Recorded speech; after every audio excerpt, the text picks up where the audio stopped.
स्वागत है बच्चों। एसी क्लासेज में हम लोग आज 10th क्लास का बायोलॉजी स्टार्ट कर रहे हैं, जो कि पिछले क्लास में हमने देखा था जैव प्रक्रम क्या है, जैव प्रक्रम किसे कहते हैं। तो जैव प्रक्रम का ही पार्ट है जो कि हमारा पोषण, श्वसन, परिवहन और उत्सर्जन। तो आज हम पोषण पढ़ने वाले हैं। तो चलिए बिना देरी किए हम पोषण को स्टार्ट करते हैं। हम पोषण किसे कहते हैं, पोषण क्या है, इसके बारे में हम आज पढ़ते हैं। तो सबसे पहले हम इसका डेफिनेशन, इसका हम एक परिभाषा यदि देखें तो पोषण क्या है। पोषण वह जैविक प्रक्रिया है, अच्छे से देखिएगा, वह जैविक प्रक्रिया है जिसके द्वारा जीव भोजन ग्रहण करते हैं, उसे पचाते हैं। यहाँ तक पहले लाइन आप लोग समझ लीजिए अच्छे से। वैसा जीव जो भोजन ग्रहण करते हैं उसे पचाते हैं। तो पचाने के क्रम में हमारे शरीर में प्रोटीन, वसा, विटामिन, ये सब पोषक तत्व शरीर को मिलता है, जिससे ऊर्जा प्रदान करती है। ऊर्जा जब प्रदान होती है शरीर में, तो ये ऊर्जा हमारे कई सारे कार्य करते हैं, जो कि काम करने में सक्षम होता है इंसान। जीव जो है काम कर पाते हैं, उसके लिए ऊर्जा की आवश्यकता होती है। तो इसके लिए पोषण बहुत ही जरूरी है। जीवों को जो भोजन ग्रहण करते हैं उससे सारे पोषक तत्व प्राप्त होता है, उसे ही पोषण कहा जाता है। पोषण में शरीर को जो है कई सारे वृद्धि, मरम्मत और बीमारियों से लड़ने के लिए पोषण की आवश्यकता होती है। तो हम इसको कैसे समझेंगे कि पोषण क्यों जरूरी है इंसान को। तो जब बच्चा रहता है तो बच्चा को देखिएगा, यदि कई सारे पोषक तत्व उसमें जो कमी हो जाता है, तो उसमें कमी के कारण उसमें जो है उसको विकसित शरीर नहीं हो पाता है, जैसे कि कुपोषित हो जाता है। उसको समझे तो बच्चा कुपोषित हो जाता है। तो कुपोषण का जो शिकार होता है ना बच्चों, वो ना बीमारियों से लड़ने में उसका जो है सही से शरीर काम नहीं करता है, उसको बहुत सारे बीमारी घेरे रहता है, वो कुपोषित हो जाता है। इसीलिए हमारे भोजन में सारे पोषक तत्व को होना जरूरी है, जिससे हमारे जो है शरीर अच्छे से और एक जो है क्रियात्मक रूप से कार्य कर सके, उसके लिए सारे पोषक तत्व को होना जरूरी है। और वही पोषक तत्व जो शरीर में निरंतर कार्य करता है, उसी को हम पोषण कहते हैं। इसमें कई तरह का कोई डाउट? तो चलिए आगे देखते हैं। यही चीज, यही लाइन यहाँ लिखा हुआ है। उससे प्राप्त पोषक तत्व कार्बोहाइड्रेट, प्रोटीन, वसा, विटामिन का उपयोग ऊर्जा और वृद्धि, मरम्मत और बीमारियों से लड़ने के लिए करते हैं। दूसरा है हमारा, यह शरीर के क्रियात्मक और चयापचय कार्यों को सुचारू रूप से चलाने के लिए अनिवार्य है। हमने आपको समझाया।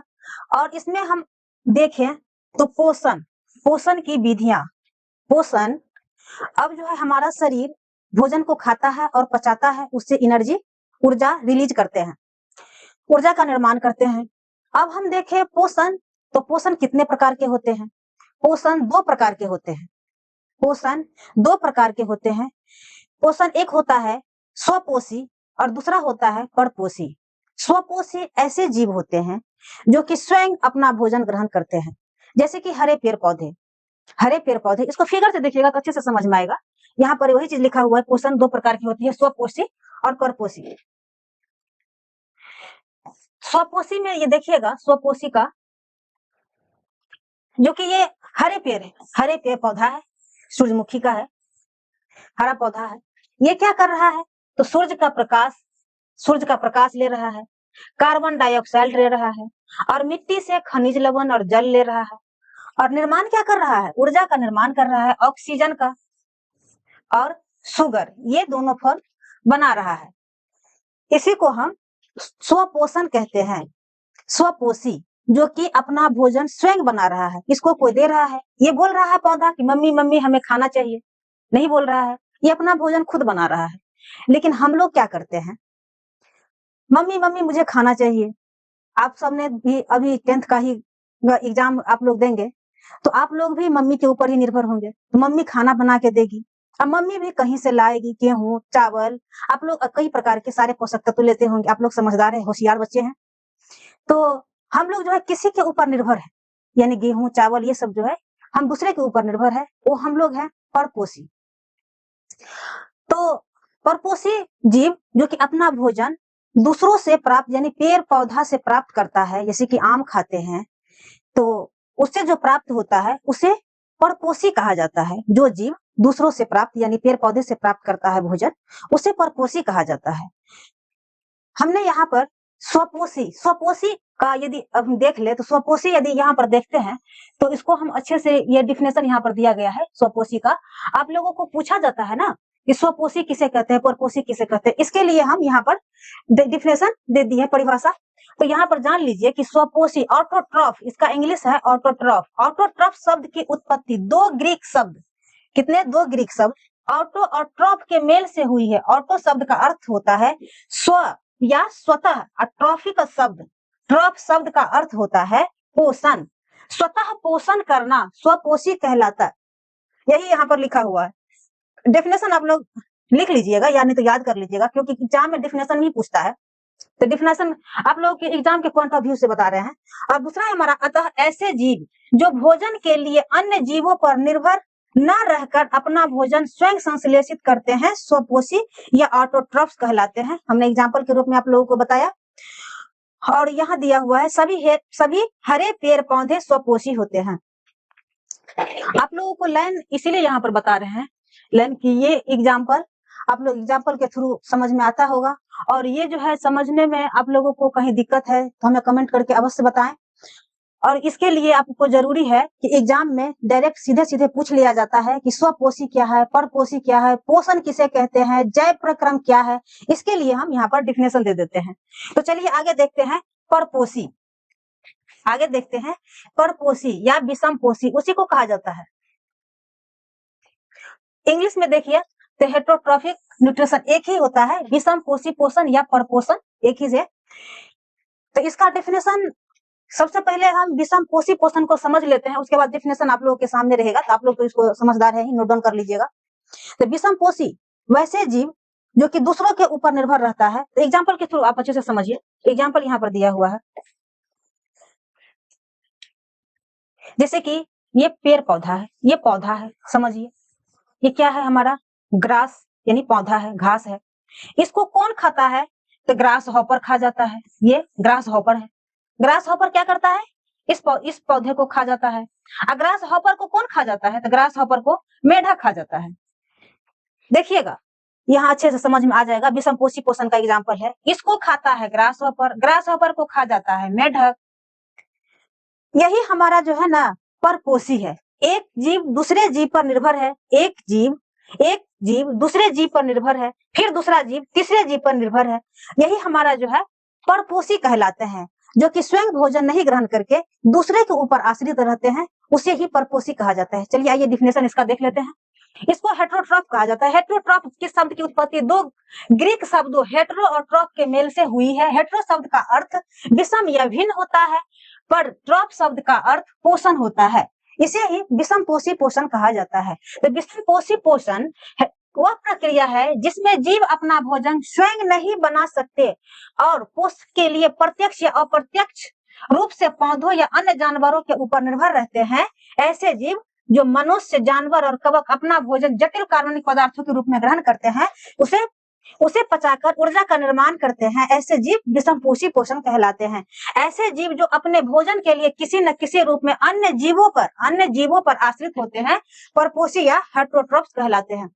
आप लोग ये डिफिनेशन को इसलिए पढ़ना जरूरी है कि एग्जाम में सीधे सीधे इसका परिभाषा पूछता है, इसलिए आप लोग इसको नोट डाउन कर लीजिएगा। या अच्छे समझदार बच्चे तो हैं ही आप, इसको तो याद हो ही जाएगा। वैसे आप समझदार है, इसको तो हमने बता दिया, तो अपने भाषा में अपने लैंग्वेज में लिखिएगा तो अच्छे से इसका मार्क्स जो है थोड़ा ज्यादा देगा। अब हम देखते हैं इसमें अभी हमने पढ़ा पोषण। अभी हमने क्या पढ़ा, पोषण। पोषण कितने प्रकार के होते हैं, दो प्रकार के होते हैं, विषमपोषी पोषण, स्वपोषी पोषण। स्वपोषी पोषण में हरे पेड़ पौधे आ जाते हैं। विषमपोषी पोषण में हम मनुष्य, जीव जंतु जो है विषमपोषी पोषण में आते हैं। अब देखिएगा, हम जो गेहूं रोटी चावल से भोजन ग्रहण करते हैं, जैसे कि आप लोग ग्रहण करते हैं, क्या सभी जीव जंतु इसी तरह से ग्रहण करते हैं? तो आप जवाब दीजिएगा कि नहीं, सभी इस तरह से ग्रहण नहीं करते हैं। तो फिर कैसे करते हैं? तो विषमपोषी पोषण भी अब 3 प्रकार के होते हैं, जो कि किस किस तरह से भोजन ग्रहण करते हैं। तो कोई तरल फॉर्म में, कोई तरल के रूप में ग्रहण करता है, कोई सीधे सीधे निगल जाता है, तो अब हम विषम पोषी पोषण को 3 भागों में बांटा है। पहला है हमारा मृतजीवी पोषण, पहला है हमारा मृतजीवी पोषण, दूसरा है परजीवी, तीसरा है प्राणी संपोषण। अब हम देखते हैं मृतजीवी पोषण। मृतजीवी पोषण क्या है? वे जीव जो मृत सड़े गले पौधों या जानवरों के अवशेषों से पोषक तत्व अवशोषित करते हैं, मृतजीवी कहलाते हैं।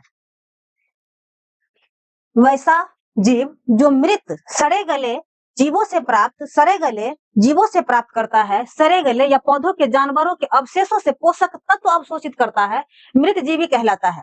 एग्जाम्पल के रूप में हम देखें कवक, ब्रेड मोल्ड, मशरूम, खमीर और बैक्टीरिया, कई प्रकार के मृदा बैक्टीरिया।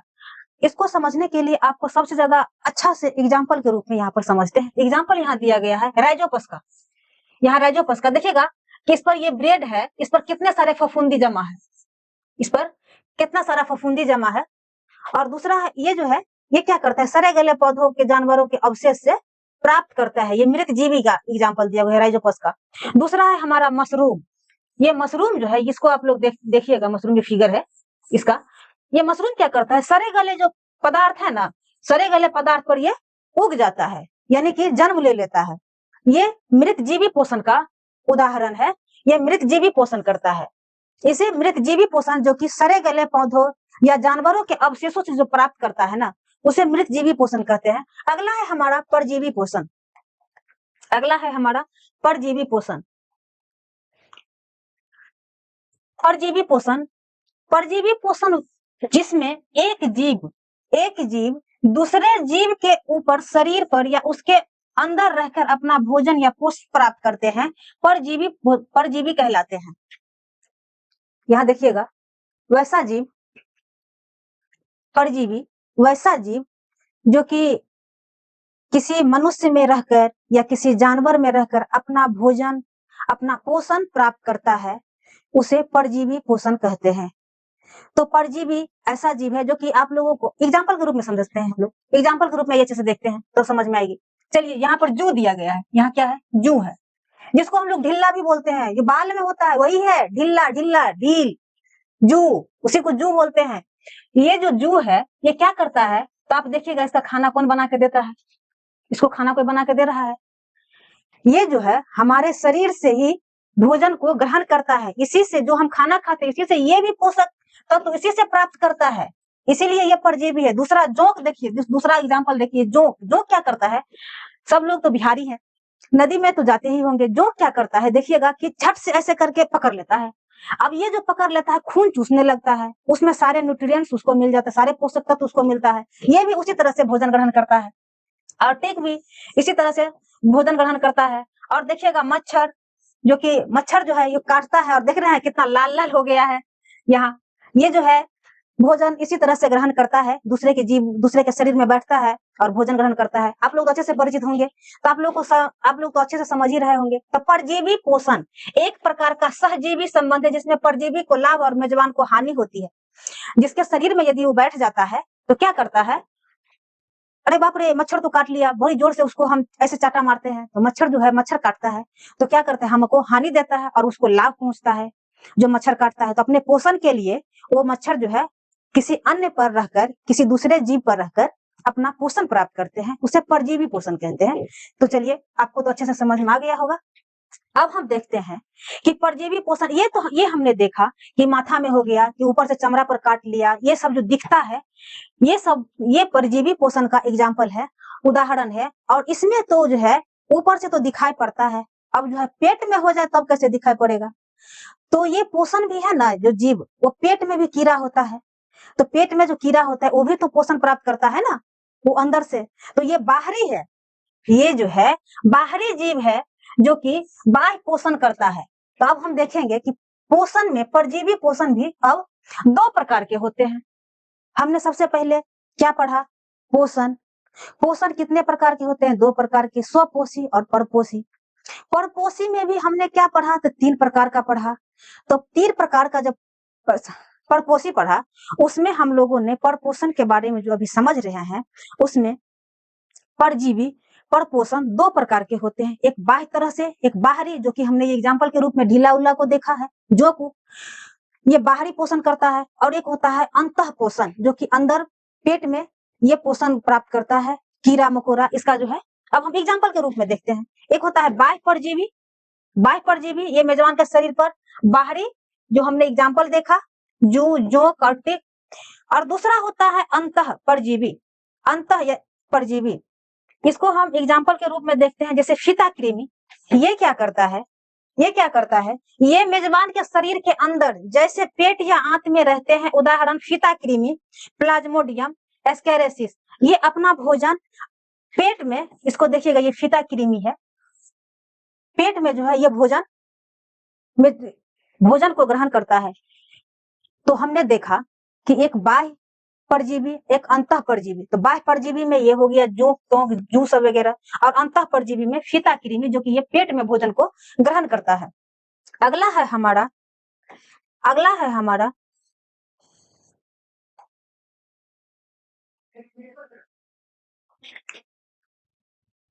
परजीवी में ये, जो कि हमने जंतु परजीवी को अभी देखा कि जीव के अंदर, जीव का बाह्य परजीवी और अंतः परजीवी में ढीला, जोंक, ये सब बाह्य परजीवी है। पेट के अंदर जो फिर पोषण प्राप्त करता है, ये अंतः परजीवी है। ये हमने जीवों में पढ़ा। अब हम देखते हैं कि जीव में जिस तरह से अंदर और बाहर का जो पोषण प्राप्त करता है जीव, उसी तरह से पौधा में भी भोजन, पादप में भी परजीवी पोषण होता है। तो पादप में परजीवी पोषण को समझने के लिए अमरबेल सबसे अच्छा एग्जाम्पल है। परजीवी, ये अमरबेल सबसे अच्छा एग्जाम्पल है इसको समझने के लिए। अमरबेल का ये फिगर है, ये चित्र जो दिया हुआ है, ये अमरबेल का है। ये क्या करता है, देखिएगा, जिसके ऊपर रहता है उससे भोजन प्राप्त करता है। इसका सबसे पहले हम देख लेते हैं डिफिनेशन, इसका हम डिफिनेशन देख लेते हैं। पादप परजीवी अमरबेल, इसका सबसे प्रसिद्ध उदाहरण, इसमें क्लोरोफिल नहीं होता, इसीलिए यह अपना भोजन उस पौधों से प्राप्त करता है जिस पर यह लिपटा होता है। इसमें क्लोरोफिल नहीं पाया जाता है। इसमें क्या है, सबसे बड़ा चीज, क्लोरोफिल नहीं पाया जाता है, जिसके कारण जिस पौधे पर रहता है उससे अपना भोजन प्राप्त करता है। एक होता है हमारा गुरुज, एक गुरुज जो कि बिहारी है, सबको समझ में आता होगा। गुरुज जो कि सुबह सुबह रात को डालते हैं थुर थुर के, और सुबह में उसको पीते हैं, जिससे जो है पेट में सारे बैक्टीरिया वायरस को ये खत्म करता है। तो गुड बैक्टीरिया को नहीं, बैड बैक्टीरिया को खत्म करता है। तो उसके लिए गुरुज को देखिएगा, जैसे आम पर होता है, नीम पर होता है, जिस पौधे पर होता है ना, उसका स्वाद उसी तरह का होता है। तो गुरुज भी इसका एक अच्छा एग्जाम्पल होता है। अगला हम देखते हैं प्राणी संपोषण। पोषण में हमने देखा था ये परपोषी का एग्जाम्पल है, जो कि प्राणी संपोषण ये तीसरा है। प्राणी संपोषण, होलोजोइक शब्द दो ग्रीक शब्दों होलो और जोइक के मेल से बना है। होलो शब्द का अर्थ पूर्ण रूप से या पूरी तरह से, तथा जोइक का अर्थ होता है जंतु जैसा। इसे ही प्राणी संपोषण कहा जाता है। प्राणी संपोषण एक विषमपोषी पोषण है, जो पोषण की विधि जिसमें जीव अपना भोजन ठोस या तरल के रूप में जंतुओं के समान जटिल रूप में ग्रहण करते हैं, प्राणी संपोषण कहलाते हैं। इसका एग्जाम्पल है अमीबा। अमीबा क्या करता है, यह देखिएगा, यह प्रक्रिया मुख या शरीर के सतह द्वारा भोजन अंतर्ग्रहण के बाद पाचन तंत्र में पचाकर ऊर्जा में परिवर्तित होती है, उसे अमीबा, मेढक और मनुष्य में पाई जाती है। इसका एग्जाम्पल है, ये है छद्मपाद, एग्जाम्पल अमीबा का। ये छद्मपाद देखिएगा, यहाँ भोजन रखा हुआ है।